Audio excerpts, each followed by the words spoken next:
1 year ago today, Trump proclaimed Liberation Day, rewriting tariffs for virtually every U.S. trading partner and sending tariff rates, which now average around 12%, on a roller coaster ride. April 2nd, 2025 will forever be remembered as the day American industry was reborn. In the years since, he's used those tariffs to rewrite U.S. trade policy, moving from a model of cooperative trade agreements to one that emphasizes overt economic coercion against U.S. allies and adversaries alike.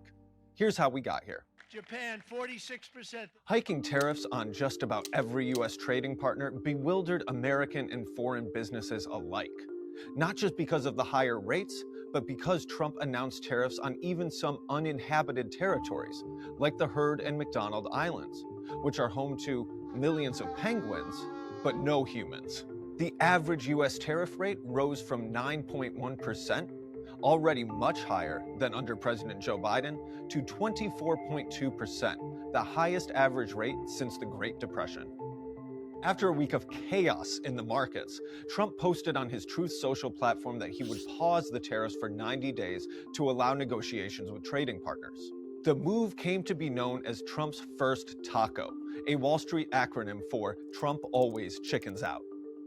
It's called negotiation. You set a number. And if you go down, if I set a number at a ridiculous high number and I go down a little bit, they want me to hold that number, 145% tariff. Even I said, man, that really got up. Trump's tariff pause didn't alter the average tariff rate much because triple-digit levies on China remained in effect. However, it did stun some lawmakers. What are the details? How long is the pause? How many days? How many weeks? I understand it's 90 days. I haven't spoken to the president since I've been. So the trade representative hasn't spoken to the president of the United States about a global reordering of trade. Yes, I have. I've just been in the hearing with you, sir. But yet he announced it on a tweet? WTF? Who's in charge? In addition to the liberation tariffs, the U.S. and China had been escalating their trade war for months. By the spring, tariffs between the nations reached above 100%, virtually cutting off trade between the world's two largest economies. In May, the U.S. and China entered into a tariff truce, which lowered the average U.S. tariff rate from 24.2 to 15.2%. We have reached an agreement on a 90-day pause and substantially moved down the tariff levels. Both sides on the reciprocal tariffs will move their tariffs down 115%.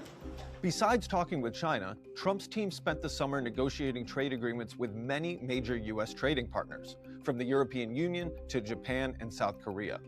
In August, Trump announced on Truth Social that he would reimpose the Liberation Day tariffs, giving lower rates to nations that struck deals with the U.S. All told, the average tariff rate rose from 15.2% to 18.4% as a result of the move. But those reinstated tariffs would not last long. In February, the Supreme Court ruled that Trump had overstepped his authority when he used a 1970s emergency law to justify the global tariffs. They're just being fools and lapdogs for the rhinos and the radical left Democrats, and not that this should have anything at all to do with it. They're very unpatriotic and disloyal to our Constitution. Trump quickly countered the court, issuing a new 10% global tariff under a different legal authority. The move meant that the average tariff rate dropped from 18.4% to 12.1%, around where it remains today. Throughout the year, Trump's team set 3 goals for his tariff policies: bringing back manufacturing to the U.S., raising money for the government, and providing leverage for trade agreements with other nations. Let's see how they've done. Since Liberation Day, the U.S. has lost nearly 90,000 manufacturing jobs, even as industrial production has risen. Trump's team has more than tripled U.S. tariff revenue, collecting $264 billion in calendar year 2025 compared to $79 billion the year before. But so far, that revenue has been dwarfed by Trump's other economic policies, like his 2025 tax cut and his increased military spending. Also, analysis by the New York Fed shows that nearly 90% of the tariff costs have been borne by US consumers and businesses. Still, Trump's team was able to use the tariffs to push about 20 trading partners into new trade agreements, including major economies like the European Union, India, Japan, South Korea, and others. In the end, the most lasting consequence of Trump's liberation year may be on how the US conducts its trade policy. For decades, the US relied on cooperation with global trading partners to guide its economic policy. But Trump's second term has all but dispensed with that approach, instead relying on overt economic coercion, with Trump threatening to destroy other economies with tariffs if they do not bend to his demands.